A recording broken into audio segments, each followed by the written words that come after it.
It would be a wild thing to say that vapes cause cancer, not just because some things can simply cause cancer, but also because when I first saw the lead concentrations, they were so high I thought our instrument was broken, said Mark Salazar, first author of this recent UC Davis study published just this June of 2025 titled Elevated Toxic Element Emissions from Popular Disposable E-Cigarettes, Sources, Life Cycle, and Health Risks.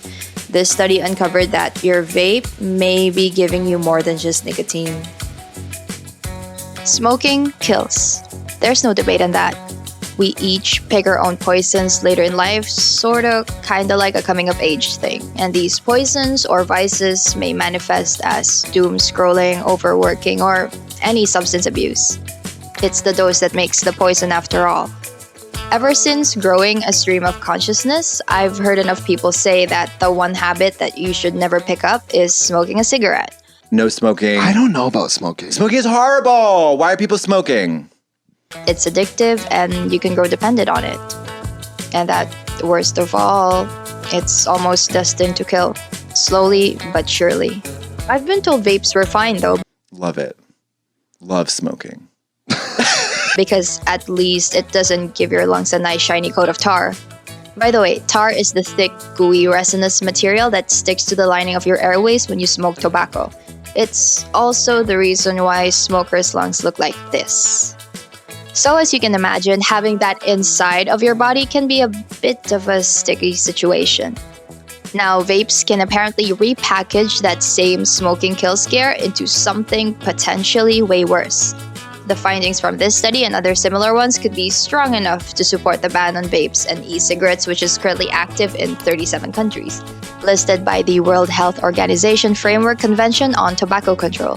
It's still early to make assumptions, like how nicotine and cigarettes were advertised just a century ago and only really regulated half a century after that. But how much worse can vapes be?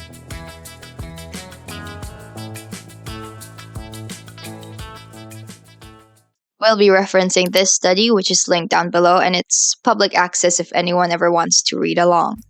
Disposable pod e-cigarettes or D-pods remain the most popular nicotine delivery device to adolescents. This study particularly focuses on these brands of cigarettes: Elf Bar, Flum Pebble, and lastly, Escobar, which looks like the most alarming one of all considering the amount of lead in its metal components.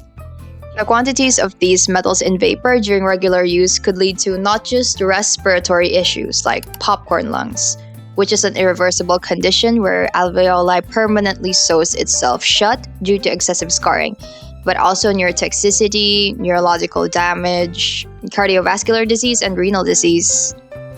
An increased quantity of these metals were also found in the blood, urine, and saliva of adolescent children in these other studies. That just means it's not a question that exogenous materials can and do get metabolized by your body. The real question is, where are those metals exactly coming from?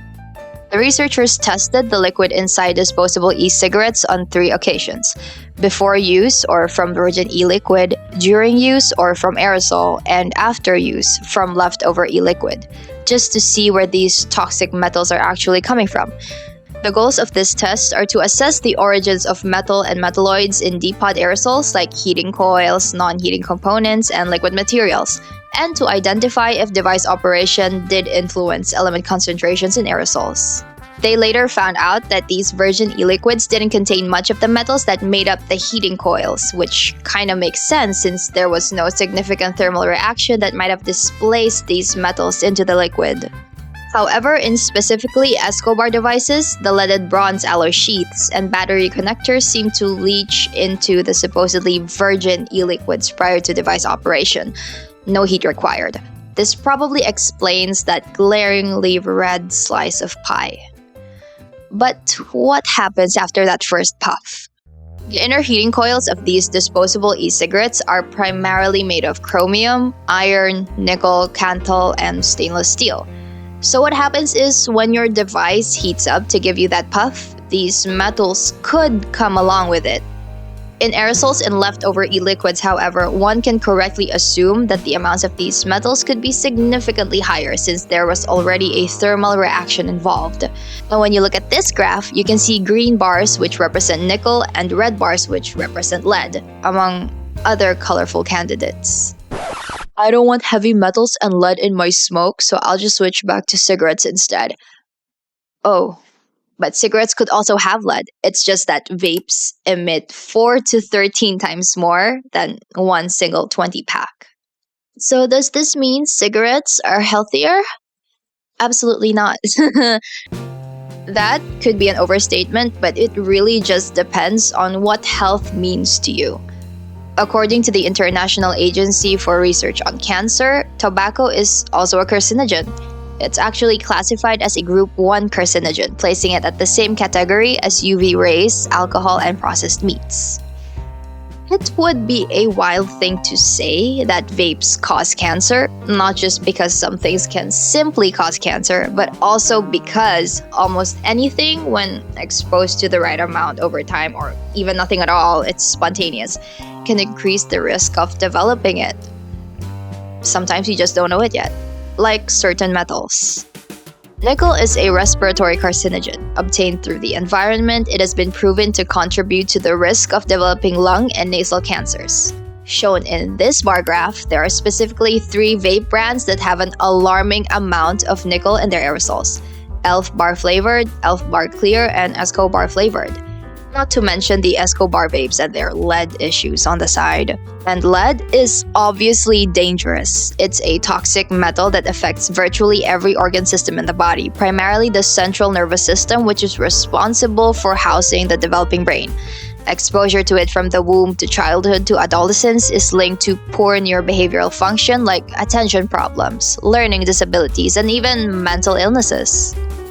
Some metals have non-toxic oxidation states, like chromium-3, which, as an essential trace mineral, plays a role in glucose metabolism and is not considered carcinogenic, so it was omitted from risk assessment analysis despite its high concentration. So there we have it. Some metals are worse than other metals, and the heavy metals in your vape does depend on the brand and also possibly the flavor. Future studies can attempt to explore this beyond microscopic pathway, but considering the thousands of brands of vapes around the world, it's gonna be hella tedious to say the least. Oh yeah, one last thing before I go. No, we do not have a sponsor, but how insane will the vape ads sound right now? But because this video was supposed to be about vapes and e-cigarettes only, I still included some comparisons with cigarettes because the irony of this whole vape metal scare thing is that some people who used to vape switched to smoking cigarettes because they thought it was healthier. 44% of them at least. Talk about a full circle moment. Anyway, stay curious, stay vigilant, and stay healthy. Bye.